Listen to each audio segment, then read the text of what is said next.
জুলাই বিপ্লবী শরীফ ওসমান হাদিকে গুলি করে মাত্র ১২ ঘন্টার মধ্যে বর্ডার পার হয়ে যায় শুটার ফয়সাল করিম মাসুদ। এতটা সুপরিকল্পিত টার্গেট কিলিং হার মানায় থ্রিলার সিনেমাকেও। শুক্রবার রাতেই ভারতের বর্ডার পার হয়ে প্রথমে আসাম এবং পরবর্তীতে ভারতের মহারাষ্ট্রে পালিয়ে যায় শুটার ফয়সাল। এদিকে কিছু মানুষের দাবি মহারাষ্ট্রে গিয়ে মৌজ মাস্তি করে দিন পার করছে শুটার ফয়সাল।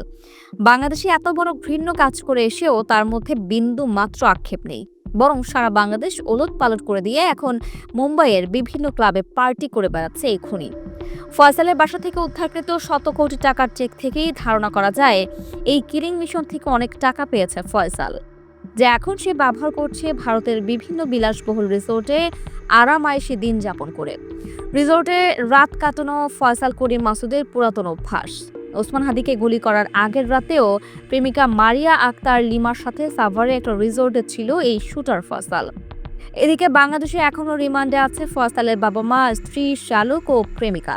নিজের পরিবারের সদস্যদের এভাবে জেল খাটিয়েও কোনো আক্ষেপ হচ্ছে না ফয়সালের, বরং ভারতে আয়েশি জীবনকেই বেছে নিয়েছে এই শুটার। অনেকের ধারণা ভারতের মুম্বাই পুলিশ প্রতি মুহূর্তে ফয়সালের গতিবিধির উপর নজর রাখছে, কিন্তু নরেন্দ্র মোদীর নির্দেশ না থাকার কারণে এখনও তারা আটক করছে না ভয়ানক এই শুটারকে।